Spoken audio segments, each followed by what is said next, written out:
जहाँ के रास्तों पे मैं अकेले चल न पाऊंगा, जहाँ के रास्तों पे मैं अकेले चल न पाऊंगा। अगर जो चलना चाहूँ भी फिसल के गिर न जाऊंगा। मुझे संभाल, मैं गिरा, मुझे संभाल, मैं गिरा। सहारा मुझको चाहिए, सहारा दे मुझे खुदा। सहारा मुझको चाहिए, सहारा दे मुझे खुदा। आप सुन रहे हैं सुबह संदेश मॉर्निंग वॉइस। अब प्रफुल्ल दास जोशी बरखमा समझन से बांटा जाएगा। परमेश्वर का नाम की महिमा हो। आप सभी को और एक बार शुभ संदेश में हार्दिक स्वागत करता है। आइए आज का मनन के लिए हम लोग पढ़ेंगे इफिसियों का पत्री 4 अध्याय उसका 4 से 6 तक। इफिसियों का पत्री 4 अध्याय 4 से 6 तक पद हम लोग उधर ऐसे पढ़ता है। एक ही देह है और एक ही आत्मा, जैसे तुम्हें जो बुलाए गए थे अपने बुलाए जाने से एक ही आशा है। एक ही प्रभु है, एक ही विश्वास, एक ही बपतिस्मा और सबका एक ही परमेश्वर और पिता है, जो सबके ऊपर और सबके मध्य में और सब में है। हम लोग देख रहे थे पिछले दिनों में इफिसियों का पत्री 4 अध्याय से, और इफिसियों का पत्री 4 अध्याय उसका 1 से 16 पद तक हम लोग पढ़ने से हम लोगों को पता चलता है वहाँ का विषय है कि एकता में चलने के बारे में।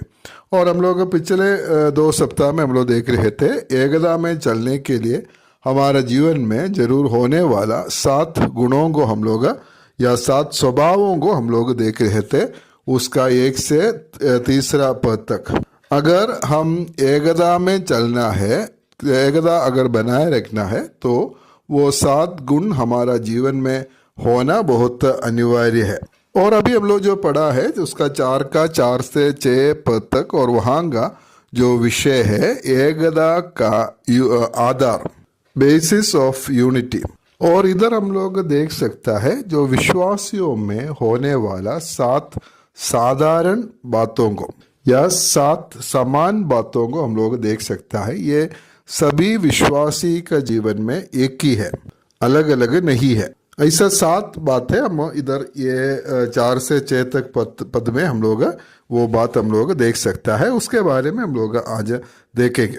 विश्वासी लोग वो लोग एकता में चल सकता है, इसका कारण ये 7 चीज सब उसका जीवन में जो कॉमन है या साधारण है।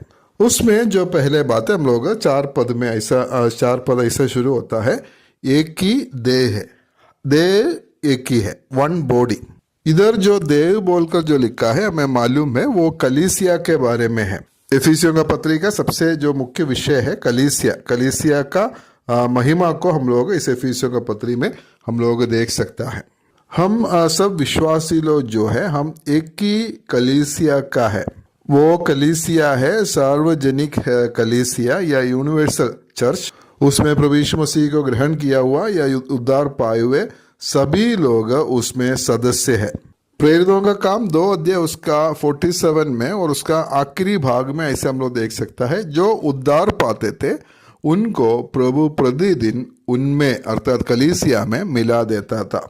जो लोग उद्धार पाते हैं या प्रभु यीशु मसीह को अपना जीवन में ग्रहण करते हैं, स्वीकार करते हैं, और उनको क्या करते हैं, प्रभु इस सार्वभौमिक कलीसिया में उसको मिला देता है। इसलिए सभी विश्वासी लोग वो एक ही कलीसिया का भागी है या सदस्य है। इसलिए हम सब एक देह का, एक शरीर का अंग है। और कलीसिया प्रभु यीशु मसीह का शरीर है, और उसके बारे में हम लोग इफिसियों का पत्री में हम लोग देख सकते हैं। एक अध्याय उसका 23 पद में हम लोग पढ़ता है, ये उसकी देह है और उसी की परिपूर्णता है जो सब में सब कुछ पूर्ण करता है। कलीसिया प्रभु यीशु मसीह का शरीर है और उस बात को हम लोग इफिसियों का पत्री में हम लोग देख सकता है। 2:16 में हम लोग पढ़ता है, और क्रूस पर वैर को नाश करके इसके द्वारा दोनों को एक देह बनाकर परमेश्वर से मिलाया है। उधर भी हम लोग एक देह या कलीसिया के बारे में हम लोग देख सकता है। यहूदियों को और अन्य जातियों को, वो दोनों को एक देह बनाया है। और 3 अध्याय उसका 6 पद में भी हम लोग उस सच्चाई को देख सकता है। उधर हम लोग ऐसे पढ़ता है, एक ही मसीह यीशु में सुसमाचार के द्वारा अन्य जातीय लोग मिरास में साक्षी और एक ही देह के और प्रतिज्ञा के भागी है। उधर भी हम लोग उस एक देह के बारे में हम लोग देख सकता है। हम लोग एकता में चल सकता है, और उसका कारण है क्योंकि हम लोग एक देह है। मतलब एक देह का अलग अलग अंग है। हम हर एक विश्वासी लोग, हमारा शरीर का एक एक अंग जो आपस में मिलकर काम करते हैं। कोई भी एक अंग दूसरा अंग का विरोध में नहीं है। एक ही देह में रहकर हर एक अंग जो अपना अपना कर्तव्य को पूरा करते हैं। इसी प्रकार हम लोग कलीसिया में भी है। ये बहुत बड़ा सच्चाई है। ये इस सच्चाई को हम लोग समझना है। हम लोग एक देह का जो अलग अलग अंग है, और इसलिए एकता में हम लोग चल सकता है। और दूसरा जो साधारण बात क्या है, हम लोग उधर देख सकता है 4 पद में, एक ही देह है और एक ही आत्मा है। एक आत्मा एक है। हम सब विश्वासियों के अंदर में एक ही आत्मा वास करते हैं, और वो आत्मा है पवित्र आत्मा। और वो एक आत्मा को अलग अलग रीति से वो काम नहीं कर सकता है, और एक दूसरे का विरोध में कुछ नहीं कर सकता है। परमेश्वर का पवित्र आत्मा हमारा अंदर में वो वास करते हैं। कब एक व्यक्ति पवित्र आत्मा को पाता है, और उसके बारे में इफिसियों का पत्री में भी यही हम लोग देख सकता है। 1 अध्याय उसका 13 पद में हम लोग पढ़ता है कि उसी में तुम पर भी, जब तुमने सत्य का वचन सुना जो तुम्हारे उद्धार का सुसमाचार है, और जिस पर तुमने विश्वास किया, प्रतिज्ञा किए हुए पवित्र आत्मा की चाप लगी है। पवित्र आत्मा कब मिलते हैं, और उसके बारे में हम लोग इधर देख सकता है, जब तुमने सत्य का वचन सुना कि तुम्हारे उद्धार का सुसमाचार हम लोग जब सुना, प्रभु का वचन जब हम लोग सुना है, और जिस पर तुमने विश्वास किया। हम लोग प्रभु यीशु मसीह पर सुसमाचार, परमेश्वर का वचन सुनकर, सुसमाचार सुनकर जब हम प्रभु यीशु मसीह पर हम लोग विश्वास किया है, और उसी समय में प्रतिज्ञा किए हुए पवित्र आत्मा की चाप लगी है बोलकर हम लोग इधर साफ रीति से देख सकता है। जैसा आज बहुत सारा लोग जो सोचते हैं और विश्वास करते हैं, वैसे उद्धार पाने के बाद में काफ़ी दिन के बाद में और पवित्र आत्मा को पाते हैं, ऐसा नहीं है। ऐसा शिक्षा बाइबल में नहीं है।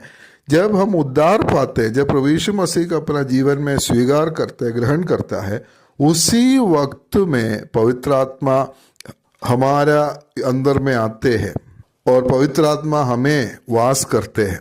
इसलिए हर एक विश्वासी में पवित्र आत्मा वास करते हैं, और वो आत्मा अलग अलग आत्मा नहीं है, एक ही आत्मा है। इफिसियों का पत्री 2 अध्याय 22 पद में हम लोग पढ़ता है, जिसमें तुम भी आत्मा के द्वारा परमेश्वर का निवास स्थान होने के लिए एक साथ बनाए जाते। हम पवित्र आत्मा का निवास स्थान है हम लोग।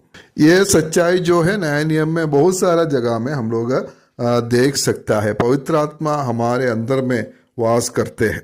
कुरिन्थियों का पहला पत्री 12 अध्याय उसका 13 पद में हम लोग ये सच्चाई को देख सकता है। उधर हम लोग देख सकता है, हम सबने क्या यहूदी हो, क्या यूनानी, क्या दास हो, क्या स्वतंत्र, एक ही आत्मा के द्वारा एक देह होने के लिए बपतिस्मा लिया, और हम सबको एक ही आत्मा पिलाया गया है। एक ही आत्मा के द्वारा एक देह होने के लिए, और हम लोग पढ़ते हैं, हम लोग एक ही आत्मा हमें पिलाया गया है। इसलिए हम सब में, सब विश्वासियों में वास करने वाला आत्मा एक ही है, वो पवित्र आत्मा है।